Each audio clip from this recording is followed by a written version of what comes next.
Two wire A and B have the same length equal to 44 centimeter and carry a current of 10 ampere each. Wire A is bent into the circle and wire B into a square. Obtained the magnitude of the field at the centers of the two wire, which wire produce a greater magnetic field at the center. बेटे अपने पास दो wire हैं, एक wire A है और एक wire B है। दोनों की लेंथ 44 सेंटीमीटर है, 44 सेंटीमीटर है, 44 सेंटीमीटर है, दोनों की लेंथ सेम है। इसको हम 0.44 मीटर भी कर सकते हैं, 0.44 मीटर भी कर सकते हैं। दोनों में सेम करंट है। आई की वैल्यू यहाँ पर भी 10 एम्पियर है और आई की वैल्यू यहाँ पर भी 10 एम्पियर है। करें wire A is bent into the circle. Wire A को क्या कर दिया, वायर ए को एक सर्कल बना दिया। ये वायर ए हो गया। एक बात बताना, वायर ए का अगर बेंट करके सर्कल बना दिया गया तो इसका सेंटर ओ होगा, इसका रेडियस आर होगा और इस पूरे वायर को सर्कुलर फॉर्म में जब कन्वर्ट कर दिया गया तो 2 पाई आर इज इक्वल टू 0.44 हो जाएगा मीटर। मतलब लेंथ ऑफ द वायर जो होगा वो क्या होगा, सरकमफ्रेंस होगा। क्या होगा वो, सरकमफ्रेंस होगा वो। तो सरकमफ्रेंस इसका कितना हो जाएगा, 44 सेंटीमीटर या हम कह सकते हैं 0.44 मीटर हो सकता है। और सरकमफ्रेंस का फार्मूला क्या होता है, 2 पाई आर इंटू 0.44 मीटर। यहाँ से क्या निकल कर आएगा, इस वायर की रेडियस निकल कर आएगी 0.44 बाई 2 पाई। और 0.44 को और 2 पाई को 22/7 लिखेंगे और 7 ऊपर आ जाएगा, मल्टीप्लाई हो जाएगा, 7 ऊपर आ जाएगा। तो यहाँ से कितना हो जाएगा, 7 आ जाएगा और 2 इंटू 22 और इसको डिवाइड करोगे तो 0 पॉइंट कितना हो जाएगा, ये 2 आ जाएगा। कितना आ जाएगा, 0.2 आ जाएगा अगर हम इसको डिवाइड करेंगे तो। और ये 2 से इसको डिवाइड करोगे तो 0.1 आ जाएगा और r is equal to 0.7 metre आ जाएगा। या r इज इक्वल टू आप ऐसा कर सकते हो कि 70 सेंटीमीटर भी लिख सकते हो आप। तो जिस वायर को बेंट करके हमने सर्कल बनाया उसका क्या मिल गया हमको, उसका रेडियस मिल गया हमें। ठीक है।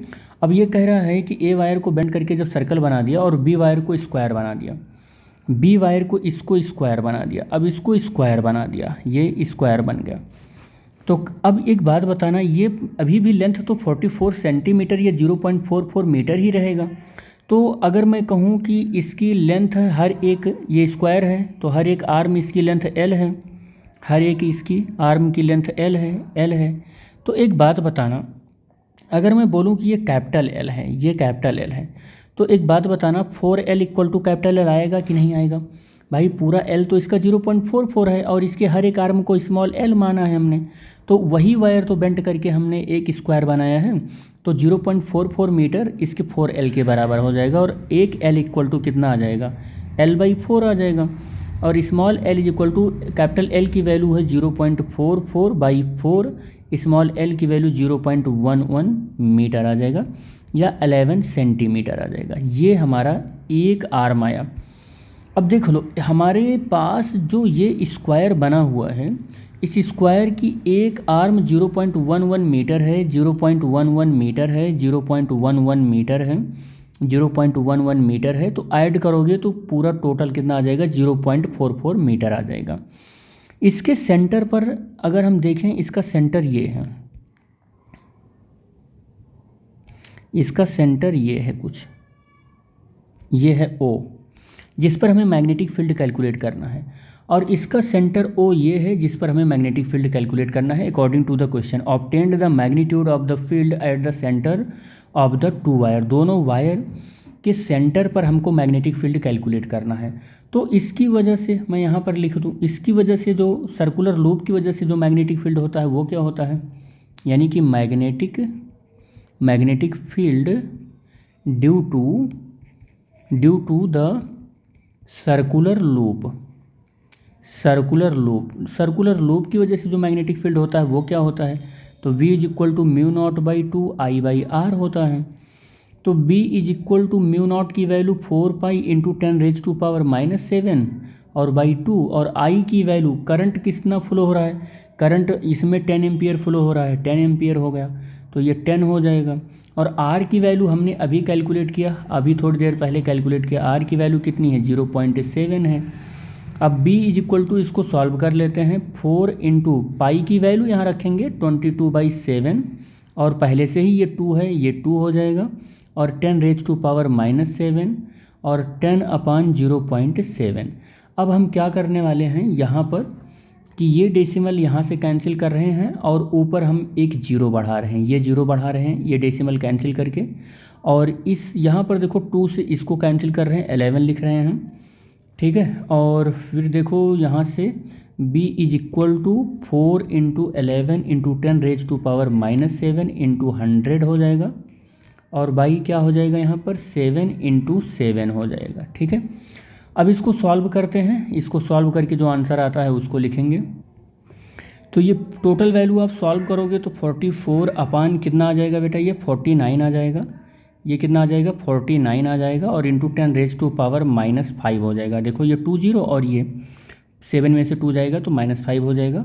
और b इज इक्वल टू कितना आ जाएगा, इसको सॉल्व करोगे तो 0.8979 इंटू 10 रेज टू पावर -5 या 8.97 into 10 raise to power minus कितना हो जाएगा 6 हो जाएगा, ये टेस्ला हो जाएगा, इतना आ जाएगा ये b इज इक्वल टू। ये मैग्नेटिक फील्ड किसकी वजह से आया, ये magnetic field due to the centre आया, at the centre due to the circular loop आया, ये सर्कुलर लूप की वजह से है, मैग्नेटिक फील्ड सर्कुलर लूप की वजह से है।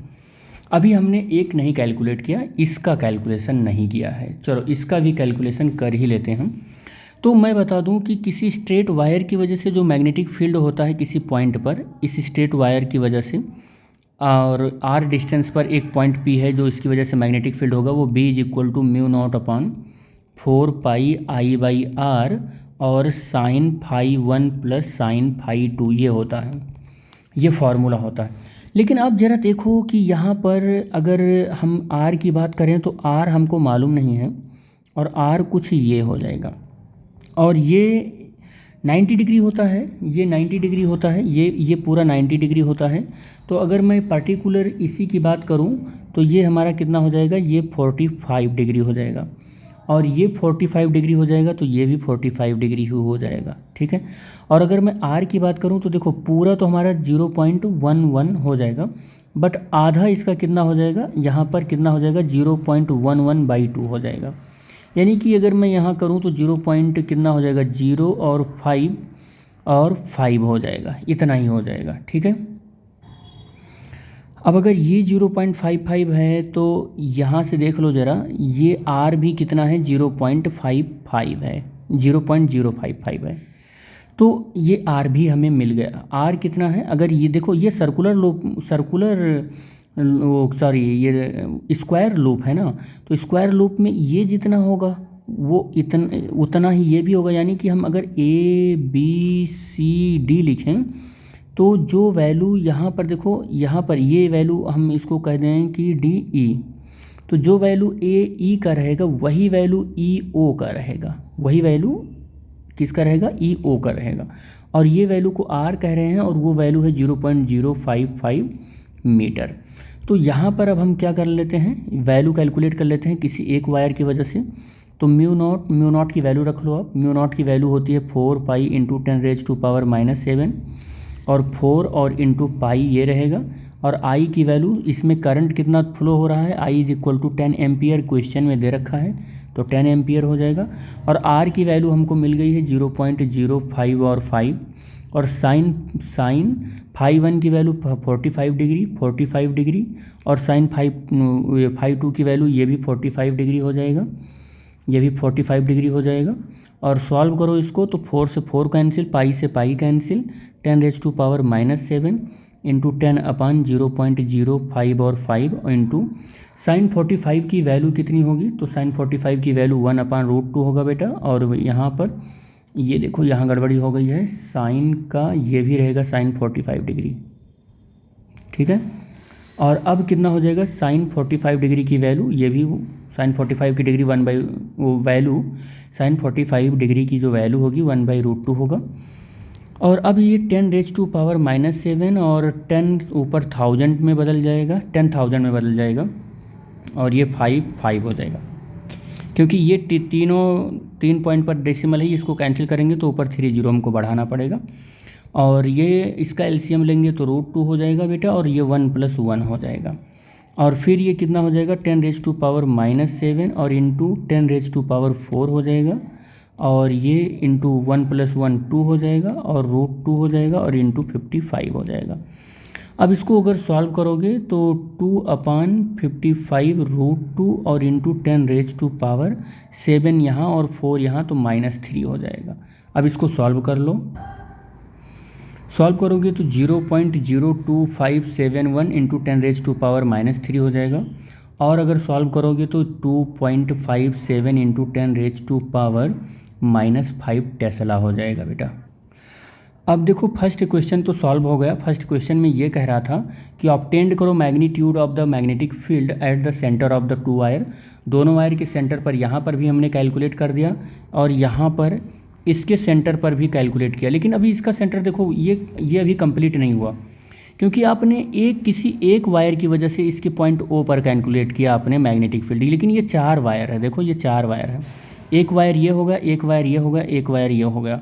तो हमें क्या करना है कि नेट जो मैग्नेटिक फील्ड देखना है, net magnetic field at the centre of square, उसमें हमको क्या करना है कैलकुलेट, उसमें करना है हमको बी नेट जो होगा उसमें 4 से मल्टीप्लाई करना होगा इस वैल्यू में 2.57 इंटू 10⁻⁵ टेस्ला में। तो ये हो जाएगा 28 और ये 22 और 10, ये इतना हो जाएगा 2 पॉइंट पर डेसिमल इंटू 10⁻⁵ टेस्ला हो जाएगा। तो बी नेट स्क्वायर का तो इतना आया, स्क्वायर की वजह से तो इतना आया, स्क्वायर की वजह से इतना आया, और सर्कुलर लूप की वजह से इतना आया। तो अगर मैं इसको भी लिखूं तो b = 0.897 इंटू 10⁻⁻5 टेस्ला लिख दूँ इसको। तो देखो किस पर ज़्यादा आ रहा है, लूप पर ज़्यादा आ रहा है कि रेक्टेंगुलर स्क्वायर पर ज़्यादा आ रहा है? तो स्क्वायर पर ज़्यादा आ रहा है। देखो स्क्वायर पर वैल्यू जो है वो ज़्यादा आ रही है और लूप पर थोड़ा सा कम आ रहा है। तो आपका आंसर क्या हो जाएगा, देखो which wire produce greater magnetic field at the centre, तो इसका आंसर हो जाएगा स्क्वायर पर ज़्यादा मैग्नेटिक फील्ड है, और लूप पर क्या है, लूप पर थोड़ा सा कम मैग्नेटिक फील्ड है। तो इसका आंसर क्या हो जाएगा, which produce the greater magnetic field at the centre, तो स्क्वायर हो जाएगा। और obtain the magnitude of the field at the centre of the 2 wire, ये हमने कैलकुलेट ही कर दिया कि इसके सेंटर पर नेट मैग्नेटिक फील्ड कैलकुलेट किया, कितना आया 10.28, कितना आया यहाँ पर 10.28,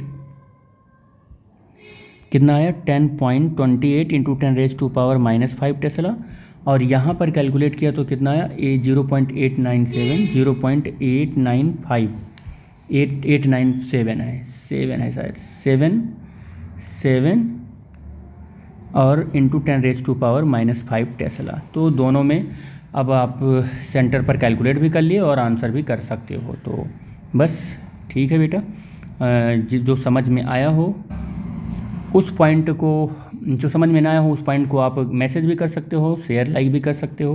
फिजिक्स टाइम के यूट्यूब चैनल पर आप विजिट करके डिटेल इन्फॉर्मेशन और बहुत इंपॉर्टेंट टॉपिक के और भी लेक्चर्स देख सकते हो। Thanks for watching the video. Thank you बेटा।